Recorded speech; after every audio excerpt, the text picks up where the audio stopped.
With the NBA Finals in the rearview mirror and NBA free agency and trade season right in front of us, I wanted to sit down and put my general manager hat on and map out a perfect offseason plan.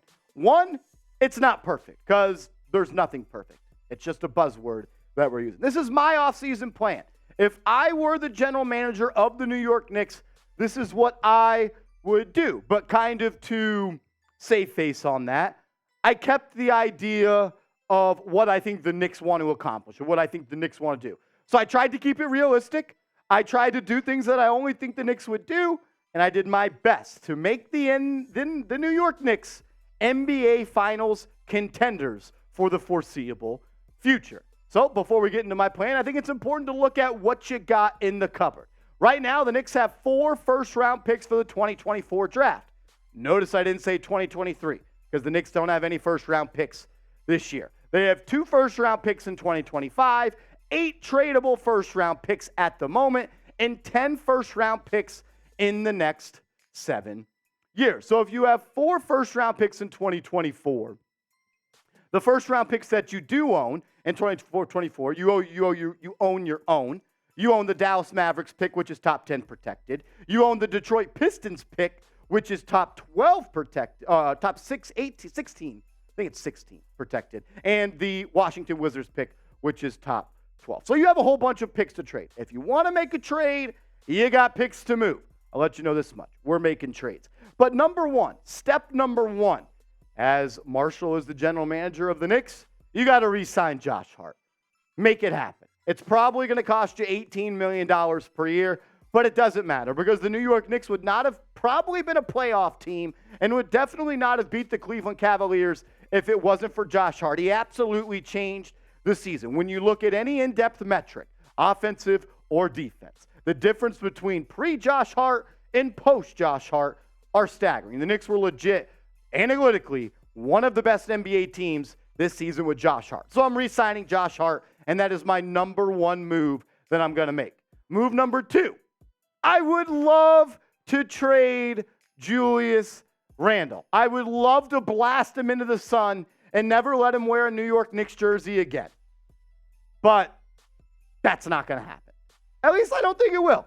I hope it does. So for today's show, I am going to operate under the assumption that the Knicks are going to keep Julius Randle. So the question you have to ask yourself is, how can the Knicks get better as a basketball team, as a roster, for now and the future if you keep Julius Randle? Let's take a look at the roster. Jalen Brunson, he's not going anywhere.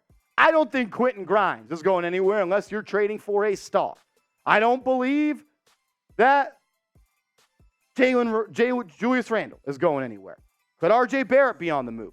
Potentially. Could Mitchell Robinson be on the move? Potentially. Emmanuel Quickley, I think, could be involved in a big trade. Hart's coming back, but then everybody else, I think, is expendable. I think you can move Sims and Hartenstein and Washington and Toppin or Roby or Keels or Fournier or McBride or Derrick Rose. But an upgrade at center seems most likely, in my opinion. If the New York Knicks are going to hold on to Julius Randle, which I think they will, I think the only way to make this team better, or one of the best and easiest ways to make this team better, is upgrading at the center spot.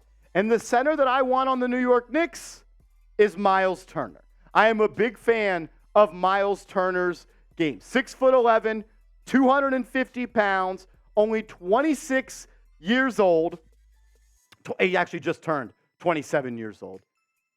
Not even scratching the surface of who he can be. And he just put out his best season in the NBA. This past year, Myles Turner averaged 18 points per game, 7.5 rebounds.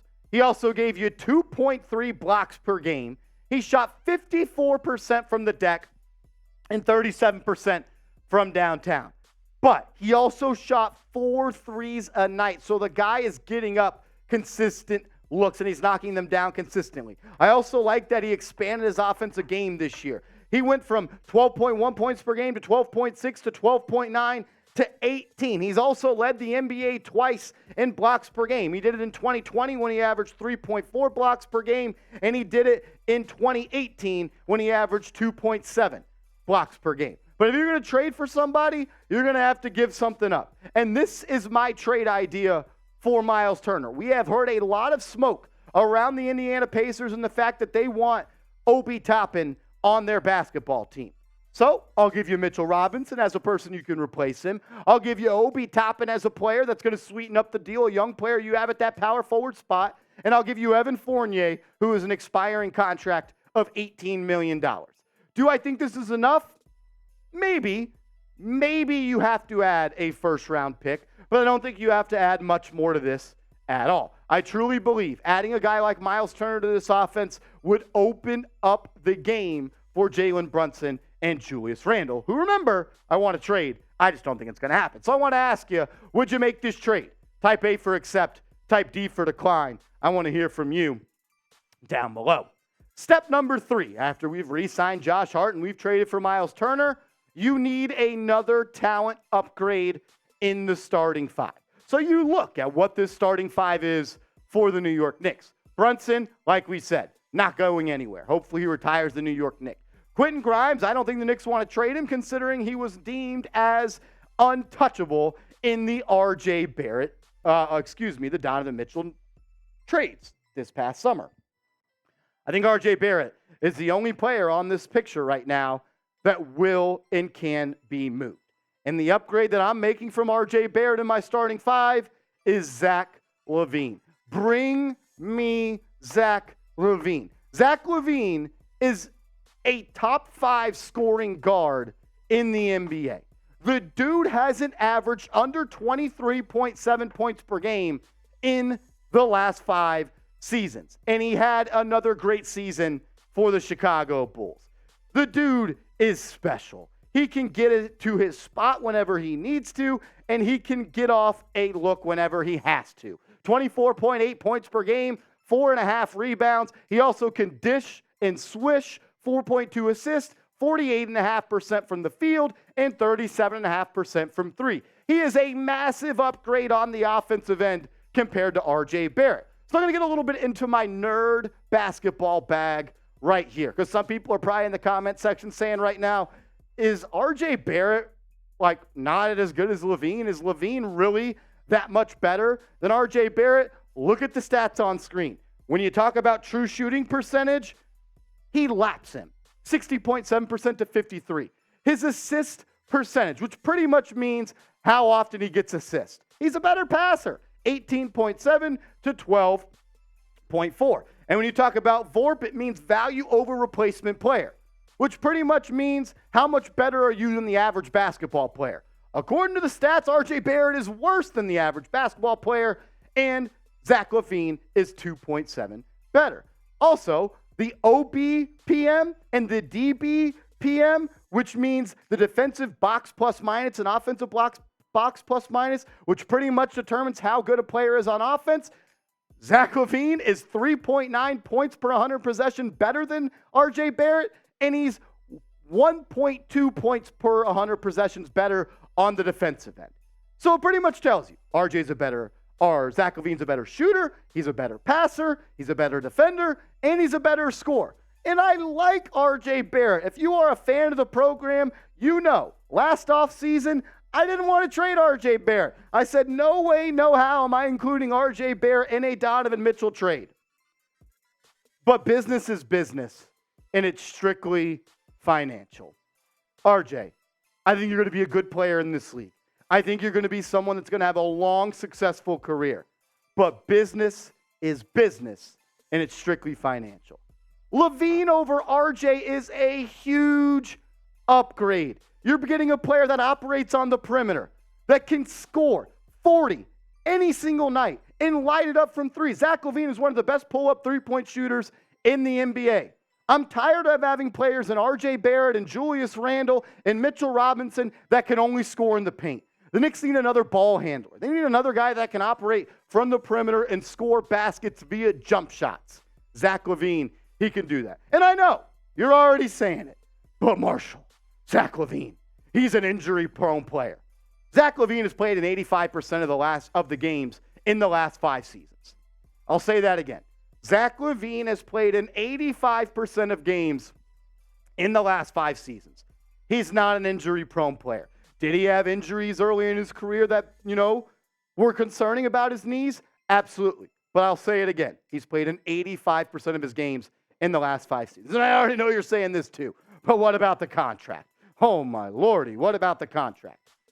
It's not that bad. That's what you pay a star. You pay a star $37 million. You pay a star $40 million. Just like this number continues to go up, the salary cap is going to continue to go up. The deal is not that bad. And Zach LaVine, he's 28 years old. He's just entering the prime of his NBA career. But what is it going to cost? What is it going to cost? This is my best guess at what a deal could potentially look like. We already moved Evan Fournier in that Mitchell Robinson, Myles Turner deal, so you need someone else as a salary filler. I'm going to pick up the team option with Derrick Rose. We're going to let Derrick Rose know I'm sending you back to the Rose Garden. I'm sending you back to Chicago alongside R.J. Barrett with a 2024 first-round pick via the Detroit Pistons, which is top 18 protected. I'm also going to give you a 2025 first-round pick via the New York Knicks, which is unprotected. And I'm going to give you the 2025 first via the Milwaukee Bucks, which is top 3 protected. So I'm giving you 1 unprotected, 2 protected, an expiring deal in Derrick Rose, and a 22-year-old wing that you can actually build an identity around in Chicago. I want to ask this. Who wins this trade? If this deal were to go down and you got the push notification that the New York Knicks have acquired Zach LaVine and you saw the trade details, who do you think wins this deal? Type NYK for the Knicks or CHI for the Chicago Bulls. Step number 4, as you have fixed your starting lineup. Your starting lineup is now Jalen Brunson, Zach LaVine, you got Quentin Grimes, you also have Julius Randle, unfortunately, and you have Myles Turner. What do you do to fill out the rest of the team? You got to fill out the bench. Luckily for the Knicks, they still have their non-taxpayer mid-level exception after those trades, and you still have the biannual exception. You can split this up multiple ways. You could pay someone $12 million, or you could also just pay someone $4.5 million. So you look at what the bench and what the Knicks currently have if these moves were to have gone down. You got Emmanuel quickly as your backup point guard.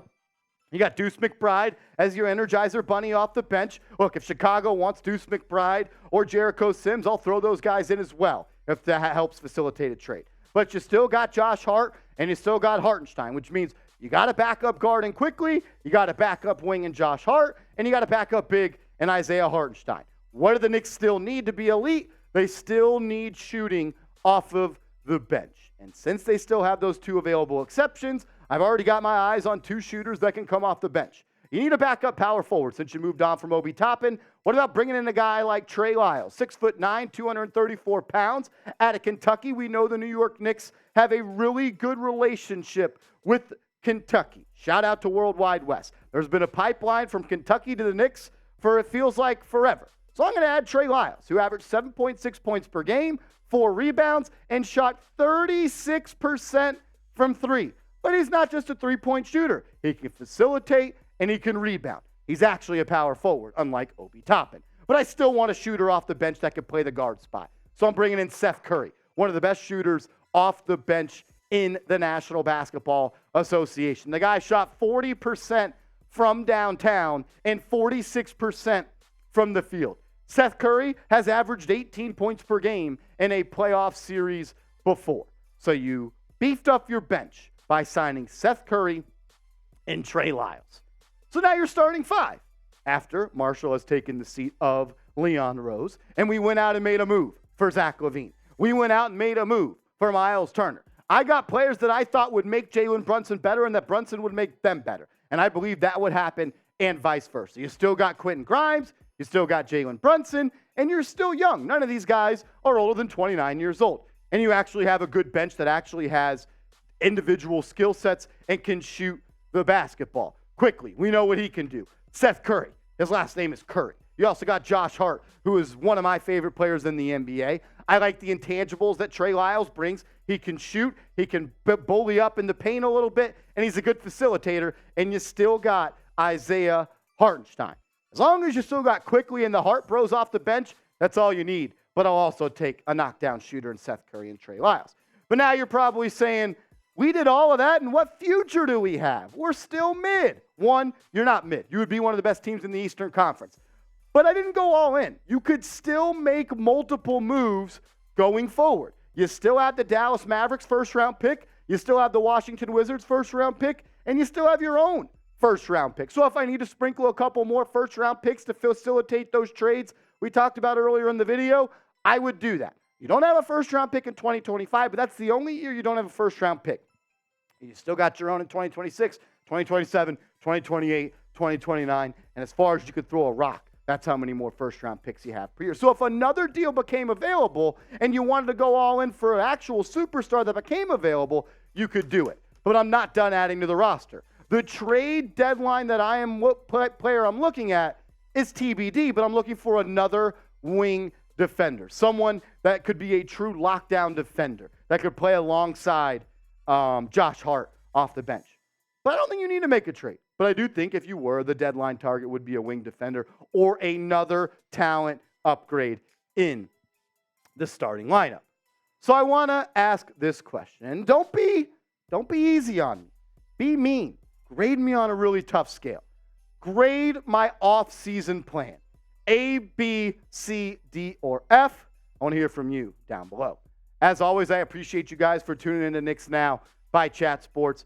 If you want to talk more Knicks ball over on Twitter, do it. Hit me up at @MarshallGreen_.